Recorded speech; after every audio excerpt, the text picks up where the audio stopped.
Bonsoir, bienvenue dans Accès Direct. Merci d'être avec nous derrière votre télé, mais aussi derrière vos écrans de smartphone et d'ordinateur. On est sur les réseaux sociaux, sur Facebook notamment. Alors n'hésitez pas à venir commenter cette émission, à poser vos questions à nos invités. On est là pour faire le lien. Si vous avez des questions, n'hésitez pas. Au programme ce soir, je reçois Laurent Reynaud. Il sera avec nous, le délégué général de Domaine Skiable de France.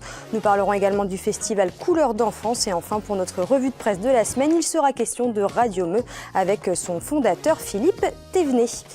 Salut Olivia. Salut Pauline. Alors on commence avec les titres du JT et un sujet sur le don d'organes.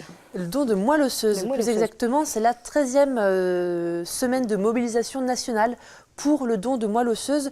Je suis allée au Bourget-du-Lac rencontrer des personnes qui étaient greffées et des associations aussi qui tentent de convaincre les jeunes, puisque en France, les donneurs sont très rares, donc ça devient assez grave.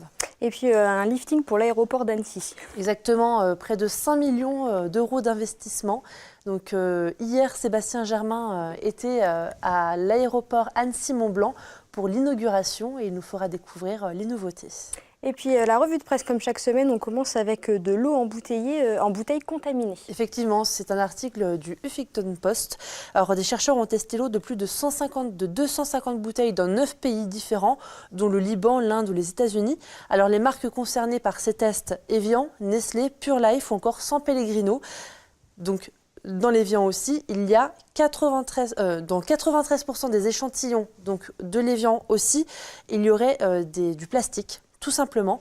Donc ces chercheurs jugent même l'eau du robinet plus sûre, donc c'est pour te dire, et préconisent l'arrêt de la mise en bouteille en plastique. Donc grosse affaire. Grosse affaire, ouais, qui approche.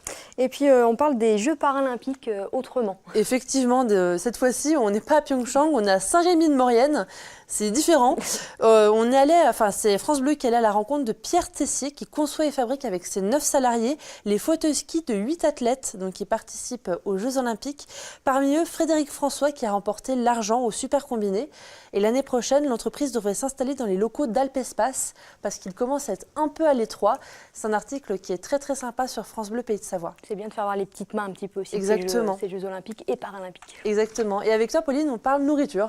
Oui, avec une start-up parisienne au départ qui a créé en 2016 une application qui s'appelle Too Good To Go. Et en fait, ça met en relation les clients et les commerçants qui bradent leurs produits qu'ils n'auraient pas vendus.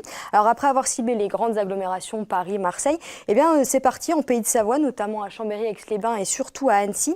Et donc en fait, le concept c'est simple. Chaque jour, le commerçant met en ligne en début de journée un certain nombre de paniers qui seront disponibles en fin de journée. Il peut ajuster au fur et à mesure en hausse ou en baisse suivant un petit peu ce qu'il vend tout au long de la journée. Les clients, eux, ils surfent sur l'application pour connaître bien les produits disponibles chez les différents établissements partenaires. Pour le client, le service de l'application est gratuit. Alors pas le panier bien évidemment, mais c'est à des prix assez dérisoires. Le commerçant, lui, verse un pourcentage sur chaque vente à l'application. Donc Chambéry, Aix-les-Bains, Annecy, je l'ai dit, c'est Annecy qui est le mieux implanté. Fin janvier, l'application revendiquait ainsi plus de 1000 repas sauvés dans la capitale haut-savoyarde depuis septembre. Donc voilà, c'est un concept plutôt sympa. C'est à lire dans l'Écho Savoie-Mont-Blanc. Enfin fini de le gaspillage, sûrement. C'est ça. Et puis ensuite, on parle du Critérium du Dauphiné. Oui, ça y est, le parcours a été dévoilé ce matin du côté de Lyon. C'est une étape importante, le Critérium du Dauphiné, avant le Tour de France. Le Critérium, il se déroulera du 3 au 10 juin. Il partira de Valence et se terminera notamment à Saint-Gervais-Mont-Blanc. Alors, il y a 4 difficultés hors catégorie lors de cette semaine. Le col isérois du Mont-Noir, l'arrivée de la 5e étape à Valmorel chez nous et l'enchaînement de la montée de Bizanne et du col de Pré sur la 6e étape. Le Dauphiné qui fera donc office de préparation calqué complètement sur le Tour de France un mois avant l'étape. Donc, c'est l'occasion de se jauger un petit peu. La 6e étape sera notamment une véritable répétition du 18 juillet puisque le Tour de France fera Albertville-La Rosière. Donc c'est parti pour la saison vélo. Merci Olivia. Merci. Je reçois mon premier invité qui va venir s'asseoir sur ce canapé, Laurent Reynaud, délégué général de Domaine Skiable de France. Bonsoir. Bonsoir Pauline. Merci d'être avec nous. Alors la première question, même si la saison n'est pas terminée, comment ça s'est passé pour le moment ? Écoutez, une saison agitée. C'est vrai qu'on n'a pas beaucoup vu le soleil depuis le début de la saison. Je crois que hier, c'était une des belles journées qu'on ait eues, mais c'est vrai qu'on a manqué un petit peu de soleil. Malgré tout, on a eu énormément de neige, donc tous les aficionados de la neige, de la poudreuse, en ont eu pour leur compte. Et il y a encore beaucoup de neige en station aujourd'hui. En Savoie-Mont-Blanc, les stations seront ouvertes jusqu'à la fin du mois d'avril, voire le début du mois de mai. Et on va bientôt ouvrir cette partie de la saison qu'on appelle le printemps du ski.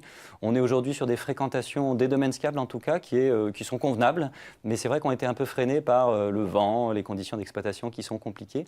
Et d'ailleurs, je tiens à souligner qu'il faut être prudent quand on sort des pistes ouvertes, parce que avec les quantités de neige qu'on a eues, et le vent aussi qui s'est accumulé au moment de ces chutes de neige, il y a des conditions en montagne d'avalanche qui peuvent être particulièrement sévères. C'est vrai qu'on avait l'impression qu'avec toute cette neige qui était tombée, ça pouvait être une excellente saison. Mais vous l'avez dit, on le rappelle, il y a eu beaucoup de morts. Donc c'est vraiment, faut faire très attention quand on va skier. On se prépare et on ne part pas seul si on ne connaît pas bien le terrain. Voilà, il faut être équipé, il faut connaître, il faut se renseigner, le bulletin de risque d'avalanche, pour que la montagne reste un plaisir et qu'on puisse revenir chez soi et repartir le lendemain à nouveau dans nos belles stations. Donc vous l'avez dit, c'est un hiver particulier, beaucoup de neige.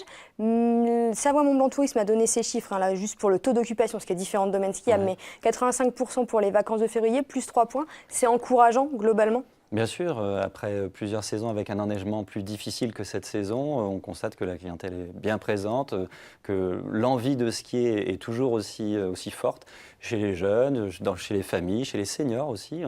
La carrière d'un skieur est assez longue, on skie en 40 ans en moyenne quand on est skieur. On apprend petit et puis ensuite, adolescent, on fait des choses extraordinaires, on saute, etc.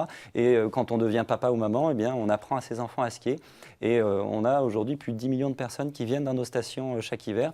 On oublie parfois que la France fait partie des toutes premières nations du ski. On a beaucoup de champions. On a vu qu'à Pyeongchang, ils avaient été particulièrement bons. On a vu que nos champions paralympiques aussi performent bien. Mais c'est aussi une activité qui fait vivre la montagne. Et la France est régulièrement dans le top 3 mondial des nations du ski. Ça fait vivre un peu plus de 100 000 personnes en France en station. La consommation sur les domaines skiables a changé depuis ces 10 dernières années, on va dire? Oui, ce qui bouge le plus vite, c'est pas tant le climat que les attentes des clients. Alors, la clientèle qui pouvait dans les années 80 être une clientèle très très sportive, venue vraiment que pour le ski, devient une clientèle un peu moins sportive, même s'il y a toujours bien sûr ce créneau-là, mais qui va être en recherche plutôt d'un art de vivre, un peu de gastronomie, un petit peu de loisirs aussi. Je pense qu'avec les remontées mécaniques qui sont beaucoup plus performantes aujourd'hui qu'elles n'étaient hier, il y a beaucoup moins ou plus du tout d'attente en bas de les remontées mécaniques. Du coup, on va skier plus et en 4 ou 5 heures de ski, bien souvent, les gens ont leur taf finalement. Et à partir de là, il faut s'occuper avec de l'après-ski, avec d'autres activités qui sont proposées en station.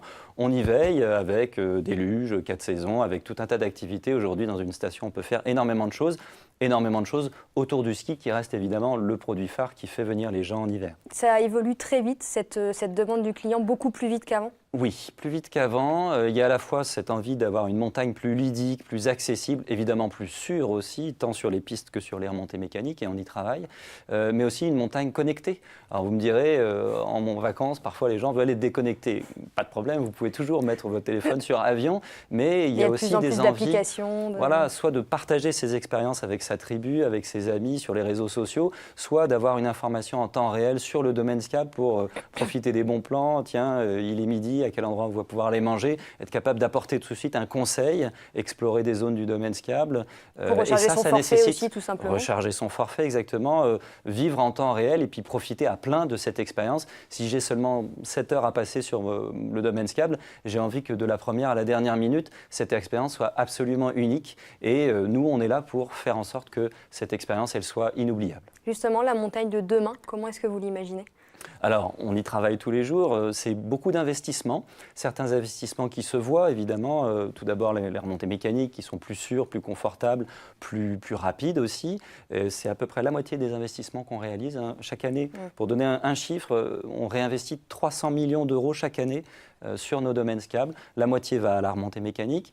Ensuite, ce sont les pistes. Des pistes plus ludiques, je l'ai dit, plus sûres, plus thématisées, scénarisées, plus amusantes, avec voilà, des snowparks, des espaces freestyle, des espaces snowboard où on peut se filmer, où on peut être pris en photo, etc.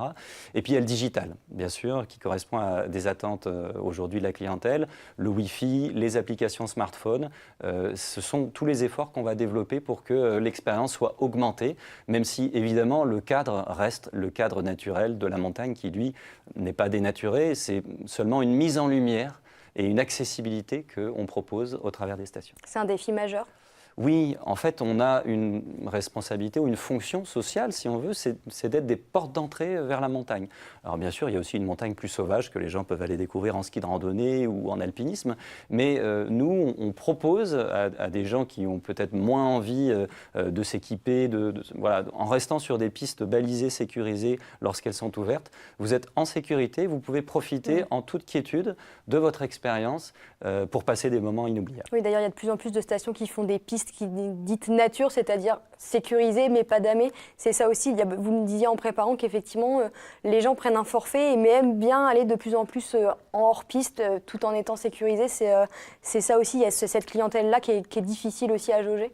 Complètement. En fait, l'idée, c'est qu'on n'est plus dans une phase d'extension des domaines skiables et donc le nombre de kilomètres de pistes qu'on découvre en France, il est globalement stable. En revanche, l'idée, c'est que chaque kilomètre de piste soit différent de celui qu'on a fait avant. Donc, on va avoir des secteurs qui vont être plus typés nature ou skieurs experts. On va avoir des secteurs plus famille ou débutants, des secteurs où on va faire du ski de nuit, des secteurs où on va proposer une piste de montée en ski de randonnée.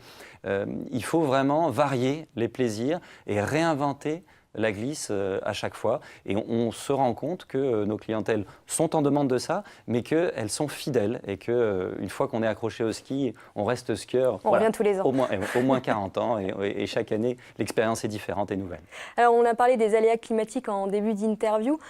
Du coup, beaucoup de stations commencent à investir sur les enneigeurs, notamment là, c'est le Semnos qui est ici du côté d'Annecy. Ça, c'est obligatoire pour les stations si elles veulent continuer à pérenniser leur activité d'hiver. Oui, j'ai parlé de tous ces investissements qu'on fait et qui se voient, puis sont là pour augmenter l'expérience, mais il y a aussi un certain nombre d'investissements qui ne se voient pas. Tout ce qu'on peut faire en faveur du damage, le travail des pistes qu'on va réaliser l'été, et puis vous parlez là de la neige de culture, ça c'est une sous-couche de neige qu'on va produire plutôt en avant-saison, et l'idée c'est que si on est en situation déficitaire d'enneigement, c'est pas le cas cette année, mais voilà, on est aussi là pour faire en sorte que ce soit bon à tous les coups, et bien on soit capable de proposer au moins un périmètre minimum skiable. Il faut savoir qu'en France, c'est à peu près une piste sur 3 qui est équipée en neige de culture. Chez nos concurrents principaux, donc italiens, autrichiens, c'est plus du double. Donc on a quand même un retard d'équipement en France et dans la mesure où ces équipements sont réalisés à partir du moment où les conditions environnementales évidemment le permettent, ce qui est extrêmement contrôlé en France, eh bien il n'y a pas de raison de rester comme ça en retrait. C'est des problèmes de coût ? Alors, il y a le coût, il y a toutes les études préalables environnementales qu'il faut réaliser avant d'être sûr qu'on peut le faire dans de bonnes conditions.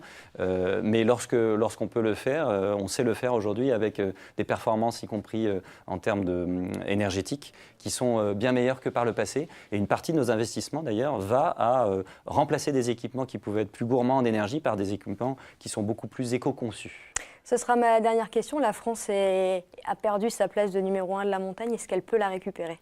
Oui, alors il y a les champions et les médailles, on en a parlé. Il y a aussi notre ambition de continuer à rayonner au niveau français et international pour que nos stations continuent d'accueillir un grand nombre de skieurs et faire vivre nos territoires. C'est quand même ça notre projet. On peut redevenir numéro 1. Les États-Unis et l'Autriche nous ont ravis la première et la deuxième place. Je pense que des programmes comme ceux d'équipement aujourd'hui favorisés par les conseils départementaux ou par la région, notamment Auvergne-Rhône-Alpes, sont de nature à nous permettre de revenir dans la course. Et c'est tout ce qu'on souhaite à nos montagnes françaises, redevenir numéro 1. Merci beaucoup Laurent Reynaud d'avoir été avec nous. Et puis le prochain invité, on va venir évoquer un festival pour tout petit, c'est notre rubrique On en parle.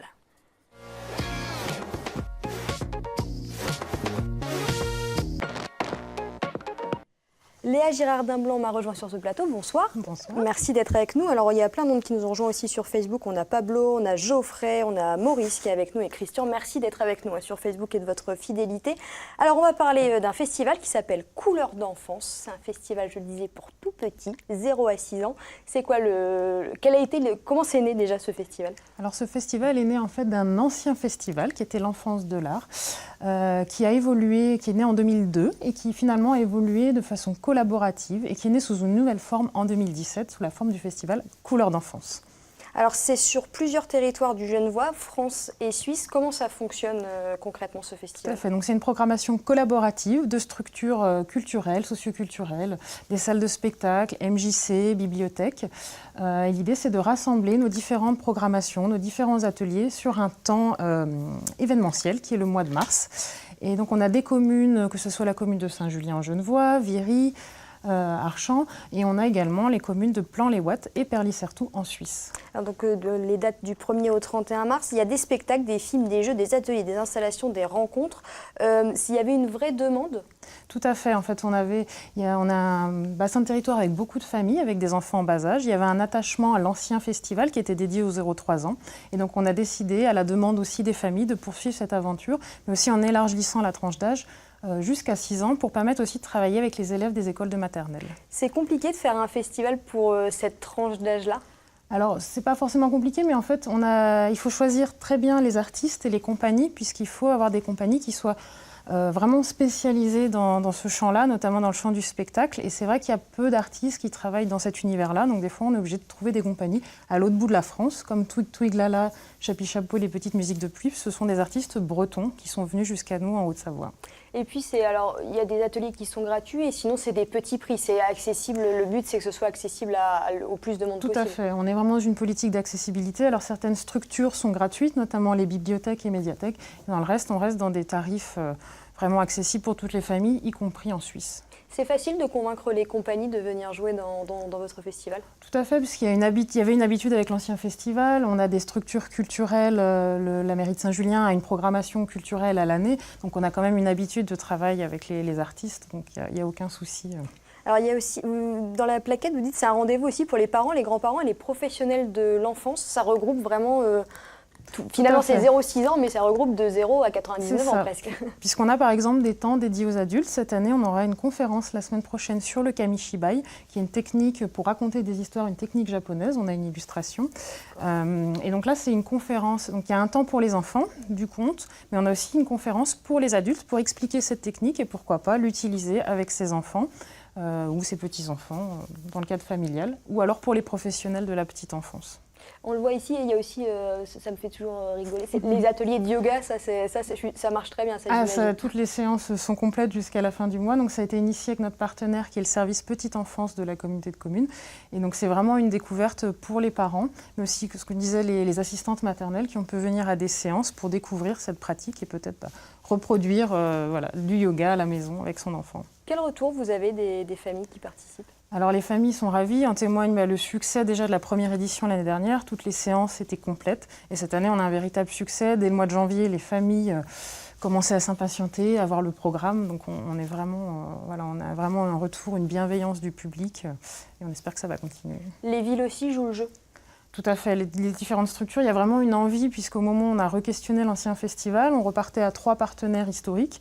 Et finalement, ce sont 9 partenaires qui se sont associés la première année. On a un effet de boule de neige avec plus de 18 événements sur un mois complet de festival. Donc on a vraiment un engouement aussi des différentes structures et on a une synergie de compétences puisqu'on vient un petit peu s'accompagner chacun, aussi bien les programmateurs culturels que les professionnels de la petite enfance. Donc c'est vraiment une synergie de travail ensemble. Vous travaillez aussi avec des écoles pour certains spectacles? Tout à fait, on a des séances scolaires. On a par exemple la compagnie Mélie Mélodie qui viendra la dernière semaine de mars avec le spectacle Chaque jour une petite vie. Et il y aura un travail dans une école de maternelle de Saint-Julien avec les deux musiciennes du spectacle. Alors, c'était combien de personnes l'année dernière? Alors, c'est un peu compliqué. On a à peu près 1 millier de personnes, de familles touchées. Mais ce qui est important, en fait, on ne vise pas des grandes jauges, puisqu'on est vraiment sur un travail avec des petites séances. Avec le tout petit, on est à des jauges de 20, 30 personnes à chaque séance. Et c'est plutôt la qualité du rapport entre le parent, l'enfant et l'artiste qui va être recherchée que le nombre de festivaliers. Alors on le rappelle, c'est jusqu'au 31 mars, je prends le programme, hop, le prochain, ce sera samedi 17 à 10h30, il y a un atelier d'illustration dès 4 ans, dessiné et gribouillé à Viry. Et puis encore, on peut retrouver tout le programme sur votre site internet? C'est ça, sur le site internet de la mairie de Saint-Julien, et également sur le site, l'agenda culturel de la communauté de communes qui est localien.fr. Ça s'appelle Couleurs d'enfance, le festival des 0 à 6 ans. Si vous ne savez pas quoi faire avec vos petits ce week-end, parce qu'il ne fait pas beau, ce sera en intérieur, donc profitez-en, il y aura plein de choses. Merci beaucoup Léa d'avoir été avec nous. Et puis on va continuer cette émission avec notre revue de presse.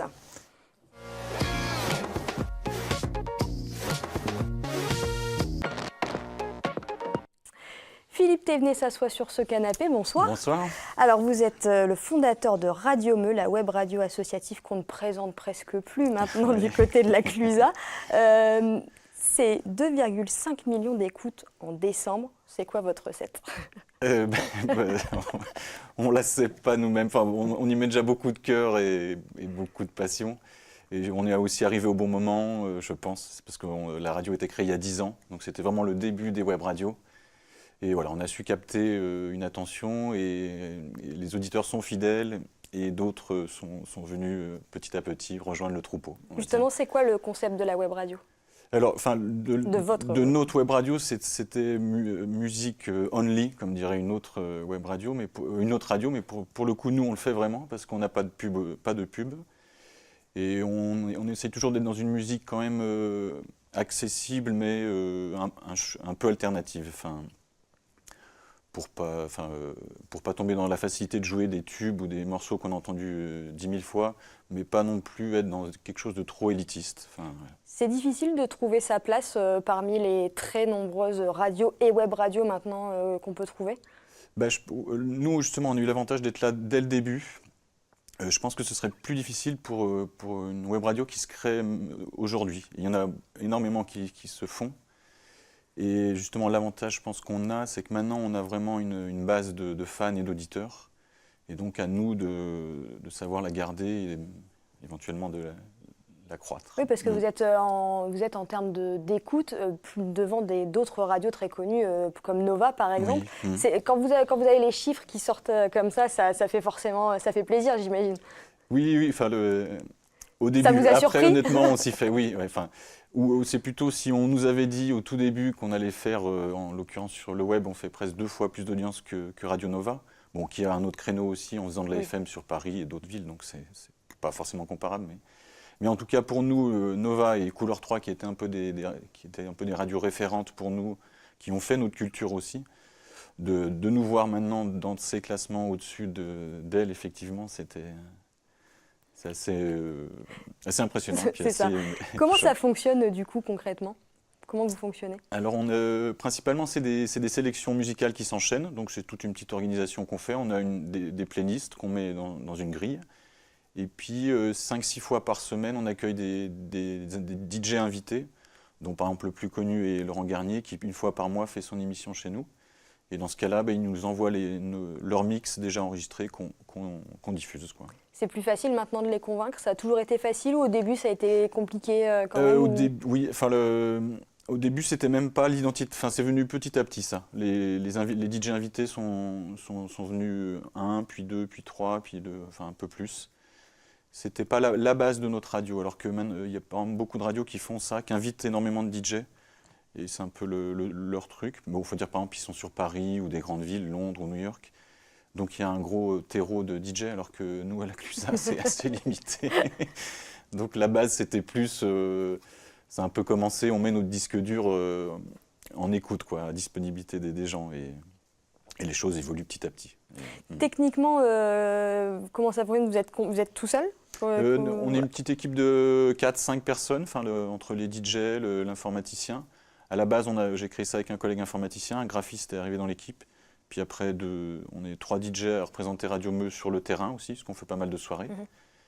Et puis après, il y a tout un cercle qui va jusque, par exemple, avec des copains du Grand Bornand, d'Oka Productions, avec lesquels on organise notre festival, qui aura lieu là dans 15 jours. Ouais, on en parlera juste après. J'ai une petite question, parce que vous l'avez dit, il n'y a pas de pub. Donc ça, c'est génial, parce qu'on peut écouter de la musique en continu. Ouais. Mais du coup, comment vous récupérez un petit peu d'argent et qu'est-ce que ça coûte d'avoir une web radio? C'est déjà l'avantage, c'est que ça coûte assez peu quand même en droit d'auteur. Tant qu'on passe pas du côté privé justement et qu'on fait de la pub. Et donc c'est très, très léger en droit d'auteur. Et après, nous, on a la chance d'avoir pas mal d'affectifs. L'affectif, il est à la fois chez nos auditeurs, mais il est aussi, par exemple, on ne paye pas nos serveurs audio parce que le président d'Infomaniac, qui est une assez grosse boîte informatique à Genève, aime notre radio et du coup, ça fait qu'on ne paye pas nos serveurs, par exemple. À la CLUSA, on ne paye pas nos locaux parce que la commune nous aide avec ça. Voilà, c'est une belle histoire. Oui, voilà, on a peu de frais et puis les gens nous font des dons ou on vend des produits dérivés et on fait un petit peu de pub visuelle aussi sur le site. Voilà, ça reste. Et la pub, ce sera jamais sur Radio Meux? Non, ça fait partie de la pub audio, non. On veut se tenir à ça. Ça fait mal aux oreilles. Vous l'avez dit, donc le festival Radio Meu Circus, ce sera du 29 mars au 2 avril. On regarde le teaser et on en parle juste après. Ouais.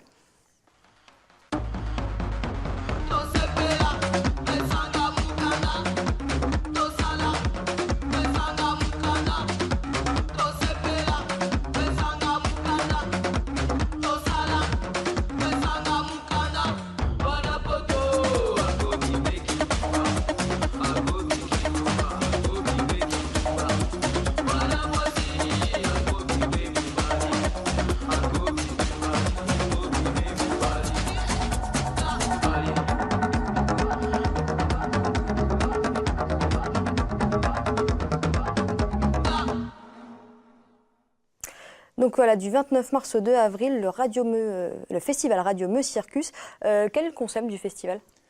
C'était un peu, la base, c'était un peu pour fêter la fin de saison. Et donc on invite, et puis c'était aussi pour inviter des artistes, des DJ, des groupes qu'on a créé ce festival avec les copains de Doka Productions de Grand Bornand.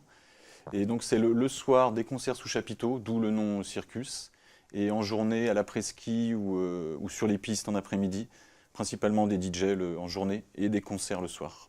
Combien d'artistes là sur ce festival ? Là on en est sur 4 par soirée au chapiteau, 4 x 12, une vingtaine de groupes ou d'artistes ou de DJ. Enfin, là aussi c'est facile de les convaincre de venir jouer comme ça. Ouais, mais bon quand même, il faut un peu se battre. Enfin, c'est vrai que notre coin est attractif, la radio a une bonne image.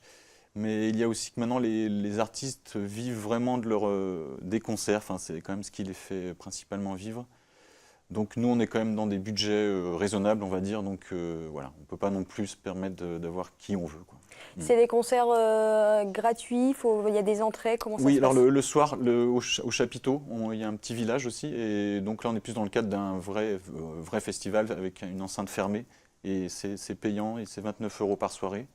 Et le reste du temps, en journée et à la presqu'île, c'est gratuit. Il reste des places ?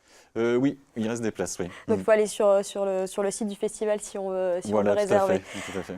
C'est quoi les prochains défis pour Radio Meu ? Le prochain défi, ça va être un peu d'évoluer, justement, pour se permettre d'avoir un peu plus d'ambition, d'être un peu moins dans le côté associatif et moins bricole ou do it yourself, peut-être.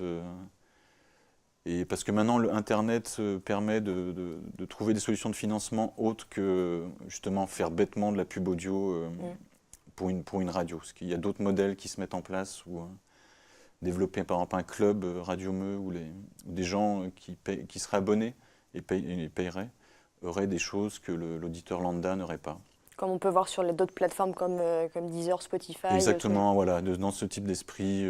Voilà. Maintenant qu'on a quand même on a du monde au bout du fil, on va dire, donc sans dire autant il est temps d'en profiter, mais quand même, quoi. Enfin, puis voilà.